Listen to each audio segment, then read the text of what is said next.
మేము అడిగేది ఏంది, సరే నీ గురించి ఎందుకు మాట్లాడాలా, చాలా తక్కువ మాట్లాడాలి. పోయినసారి చెప్పినా నేను, నీ బ్రతికేంది, నువ్వు ఇంటర్వెల్లో చదువుకునేటప్పుడు పిల్లకాయలు బయటకు పోతే వాళ్ళ పుస్తకాలు తెలిసిపోయి పప్పు బేలాలకి శనగలు బేలాలకు అమ్ముకున్నాడు నువ్వు కాదా? అటువంటి వాడు వచ్చి పిల్లలకి ఏ విధంగా విద్యార్థి జీవితం ఉండాలని మెగా పేరెంట్స్ డేలో స్పీచ్ ఇస్తుంది.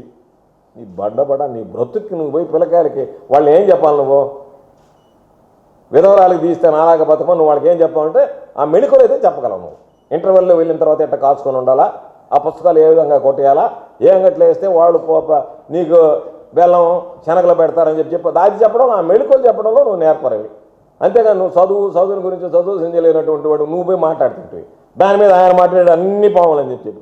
నీ పని ఏంది ఉంది కదా. ఇప్పుడు ఆ బల్కర్లు ఉన్నాయి, ఆ బల్కర్ల దగ్గర టన్నుకి 50 రూపాయలు అడిగావు. వాళ్ళు ఎవరు కృష్ణపట్నంలో ఎక్కడన్నా సిగ్గుమాలినాడు కాబట్టి తెలుగుదేశం వాళ్ళే పోయి ప్రభుత్వంలో ధర్నా చేస్తున్నారు. ఏమని? ఆ బల్కర్కి నీకు 50 రూపాయలు టన్నుకి లేదు కాబట్టి దానికి పోలీసులు వత్తాసు. ఈరోజు నేను అడుగుతున్నా, ఆ ముత్తుకూరులో నుంచి పోయేటువంటి బల్కర్లో నువ్వు 50 రూపాయలు అడిగి వాళ్ళు 10 రూపాయలు ఇస్తాను అన్నాడు. మళ్ళీ ఏదో మధ్యలో బేరసారాలు ఉన్నాయి. అది కానీ కుదిరిందంటే మళ్ళీ ముత్తుకూరు టౌన్లో పోవచ్చు. అప్పుడేమో పొల్యూషన్ ఉండదు. నీకు 50 రూపాయలు చెల్లిస్తే పొల్యూషన్ ఉండదు, 50 రూపాయలు చెల్లిస్తే ముత్తుకూరులకు పొల్యూషన్ ఉంటుంది.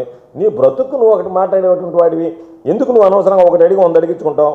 ఆ సొసైటీలో అందరి పేర్లతో పెట్టి కార్లు కొట్టేసి ఆ దొంగ కార్లు తిరిగినాడు. మళ్ళీ ఆ సొసైటీ ఓపెన్ చేస్తే నన్ను పోయి పొదలకూరులో గబ్బు పట్టిపోతుంది కదా. ఎక్కడికన్నా పోతే నీ మొహాన్ని వస్తున్నారనేటువంటిది కూడా లేపా. గట్టిగా అరిస్తే అబ్బాయి సోము, గట్టిగా అరిస్తే నీకు మొత్తం వారం రోజులు తిన్నంత కింద పైన బయటకు వస్తుందా? నువ్వు ఎందుకు మళ్ళీ మాట్లాడడం చెప్పు? నీకు దేనికి? గట్టిగా అరిస్తే తట్టుకోలేవు నువ్వు ఎవడన్నా గట్టిగా మాట్లాడితే.